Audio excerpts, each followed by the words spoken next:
السلام علیکم میری یوٹیوب فیملی، کیسے ہیں آپ سب؟ امید ہے سب ٹھیک ہوں گے۔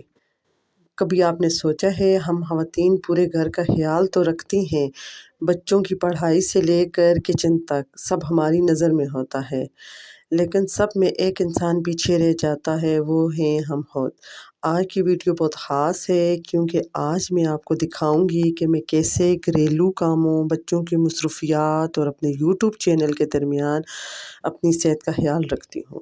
آج ہم مل کر کچھ صحت مند کھانے بنائیں گے اور وقت بچانے کی ٹپس سیکھیں گے۔ تو چلیے میرے ساتھ اس سفر کا آغاز کریں۔ صبح کا آغاز ہمیشہ انرجی سے ہونا چاہیے۔ میں کوشش کرتی ہوں ناشتے میں پروٹین لوں۔ آج میں اپنے لیے ابلے ہوئے انڈے اور گندم کی روٹی بنا رہی ہوں۔ یہ آپ کو دوپہر تک بھوک نہیں لگنے دیتی۔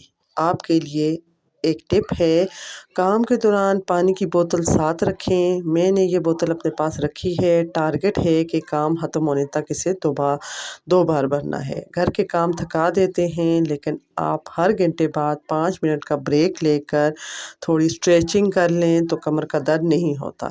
میں صفائی کے دوران بھی اپنی پوسچر کا خیال رکھتی ہوں۔ آج میں نے ایک پرانی قمیض سے کچن کے لیے ایک نیا آرگنائزر بنانے کا سوچا ہے اور وہ میں آپ کو ویڈیو کے آخر میں دکھاؤں گی۔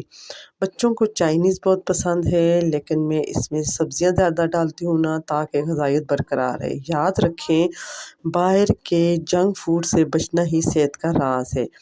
آج میں کم تیل میں چائنیز رائس اور تازہ سلاد بنا رہی ہوں۔ چلیے جی، اب باری ہے دوپہر کے کھانے کی۔ بچے اسکول سے آنے والے ہوں گے اور ان کی فرمائش ہے کہ چائنیز رائس، لیکن میری شرط یہ ہے کہ اس میں سبزیاں ڈھیر ساری ہوں گی۔ سب سے پہلا ہیلتھ ہے، میں چائنیز کھانوں میں بھی عام کوکنگ آئل کے بجائے زیتون کا تیل یا کینولا آئل بہت کم مقدار میں استعمال کرتی ہوں۔ یہ کیا صرف 2 چمچ تیل۔ اب اس میں ادرک لہسن کا پیسٹ ڈالوں گی۔ اب باری ہے سبزیوں کی۔ اکثر مائیں کہتی ہیں بچے سبزیاں نہیں کھاتے۔ میری ٹپ یہ ہے کہ سبزیوں کو بہت چھوٹا کاٹیں اور انہیں زیادہ نہ پکائیں۔ ان کا کرنچ باقی رہنا چاہیے، تبھی تو وٹامنس ملیں گے۔ اور جہاں میرا وہ ریاضی والا ٹپ کام آتا ہے، میں سویا ساس اور سرکہ ہمیشہ ناپ کر ڈالتی ہوں، ورنہ چاول یا تو بہت کھٹے ہو جاتے ہیں یا رنگ کالا پڑ جاتا ہے۔ 1 کلو چاول کے لیے 3 کھانے کے چمچ کافی ہیں۔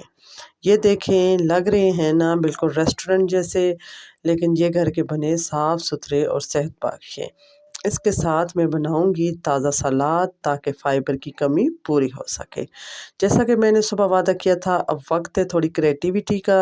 یہ میری ایک پرانی کاٹن کی قمیض ہے جس کا رنگ تھوڑا خراب ہو گیا تھا، لیکن کپڑا مضبوط ہے۔ اسے پھینکنے کے بجائے میں اس سے کچن کے درازوں کے لیے آرگنائزر بناؤں گی۔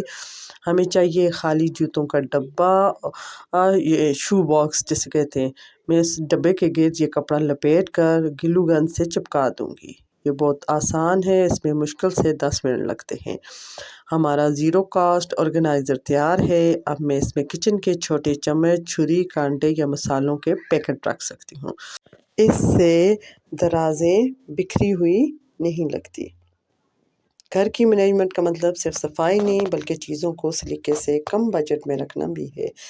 دن بھر کی بھاگ دوڑ کے بعد 15 منٹ اپنے لیے نکالنا بہت ضروری ہے۔ میں اس وقت اپنے اگلے یوٹیوب اسکرپٹ پر کام کرتی ہوں یا بچوں کے ساتھ وقت گزارتی ہوں۔ اچھی نیند اور تھوڑا سا سکون آپ کے ذہنی تناؤ کو ختم کر دیتا ہے۔ امید ہے آج کی یہ ویڈیو آپ کو پسند آئی ہوگی اور آپ کو اپنی صحت کا خیال رکھنے کی ترغیب ملی ہوگی۔ یاد رکھیں، اگر آپ ٹھیک ہیں تو پورا گھر ٹھیک ہے۔ اگر ویڈیو اچھی لگی تو اسے لائک کریں اور میرے چینل مہم لائف کو سبسکرائب کرنا نہ بھولیں۔ کمنٹ میں بتائیں کہ آپ اپنی صحت کے لیے کیا کرتی ہیں۔ اگلی ویڈیو تک کے لیے اللہ حافظ۔